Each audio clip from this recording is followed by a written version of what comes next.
Hey, welcome to my first video, and first thing before we get into it, could you like and subscribe and turn your notifications on so you can get notified when a new video comes out. And the upload schedule, I'm not really too positive on that, so I'll just post maybe once a week to see how it goes. But yeah, welcome, and let's get into it.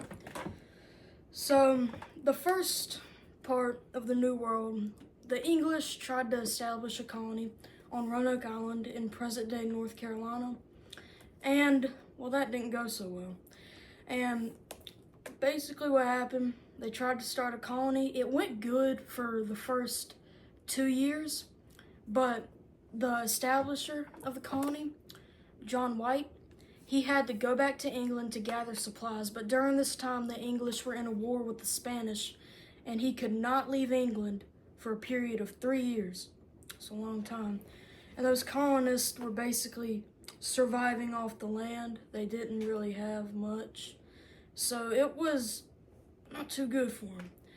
And when he returned, all he found was a settlement in shambles, no colonists. He just found a word in a tree that said Croatoan. And what he thought, because Croatoan was the name of a Native American tribe in the area, what he thought is that the natives attacked, killed everybody, and then, yeah, basically the settlement was just left abandoned. But there have been a few theories on that. Some think that's true.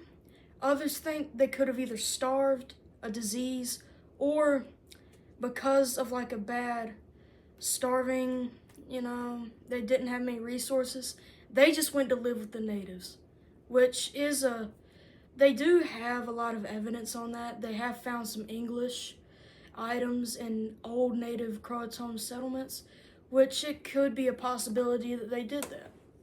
But the actual first permanent English colony didn't exist until 30 years later, in 1607, when 3 ships carrying a bunch of colonists came to current-day Jamestown, Virginia, in the Chesapeake Bay, which isn't too far from where Croatoan is.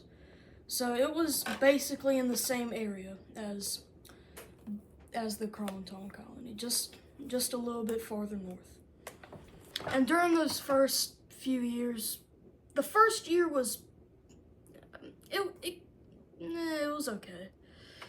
But there was one year, the starving time during the winter, where it was not too good for them.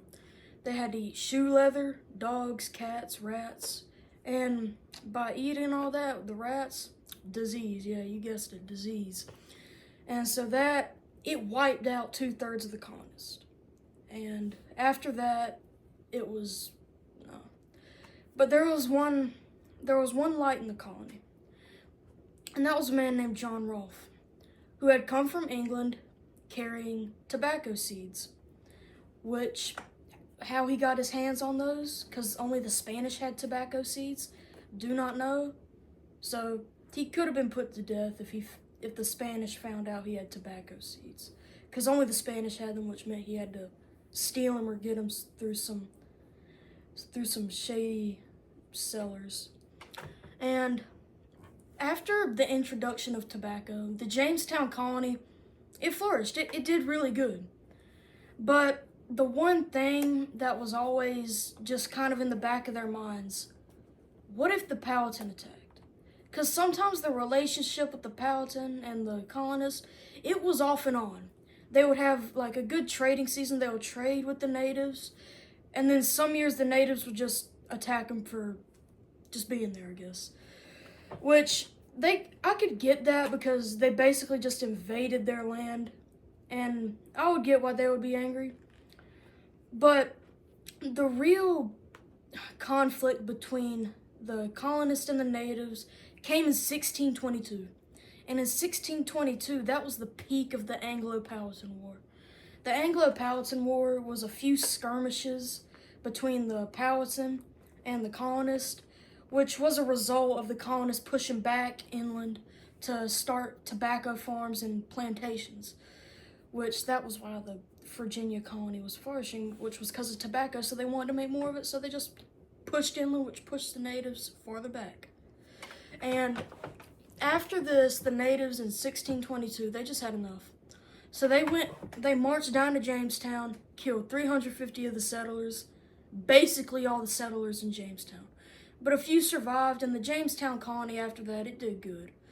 But it did good for a few years, but after that, it came into a trouble in the late 1600s, which I'll get to that soon. But there was another colony that had just started up north in New England at this time. It was called the Plymouth Colony. And the Plymouth Colony was settled by pilgrims who wanted to escape religious persecution in England. So they came to start a colony in the New World. And you might have heard about this ship. They came on the ship called the Mayflower, which also had the colony did really good. That's what I'm trying to say. And the colony did good for a few years. They expanded, which comes in cost of another native conflict. That's kind of how it went in the 1600s. They pushed farther, natives pushed back. It was just a back and forth. That's how it went.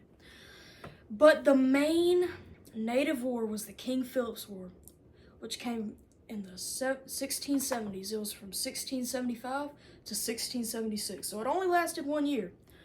But it happened in the New England area, and it was basically just a bunch of native raids on English settlements and outlying farms. And this is where the first militias were formed. Because in New England, once the first settlement got attacked, they were like, oh God, we need to fight back. So we need to form some kind of local military for each town. So each town had militias, which were made up of farmers. It made up of normal day people, but when they were under attack, they were called to fight. That's how it went.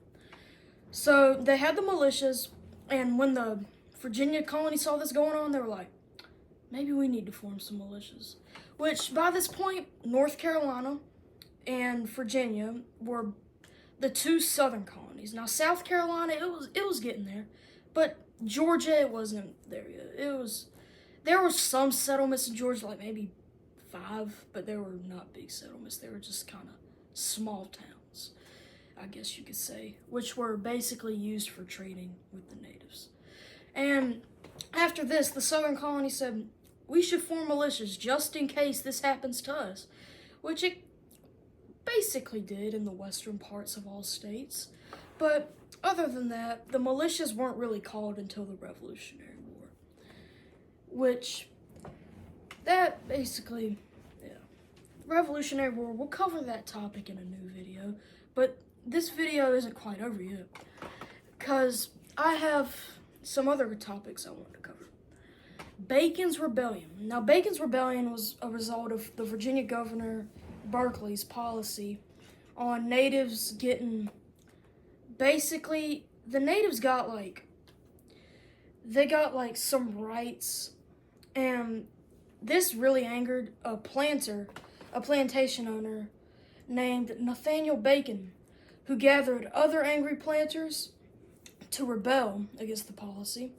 And this is when they went into the Virginia countryside, attacked a bunch of native villages, and but after that, the rebellion went south. Because what Nathaniel Bacon did, he made a huge mistake. He marched into Jamestown, burned the place down. And all his followers after this was like, you just burned the capital of Virginia. You can't get away with that. So all his followers, they just gave up. And that's how Nathaniel Bacon's rebellion went south. Thank you for watching this video. Hope you learned a few things.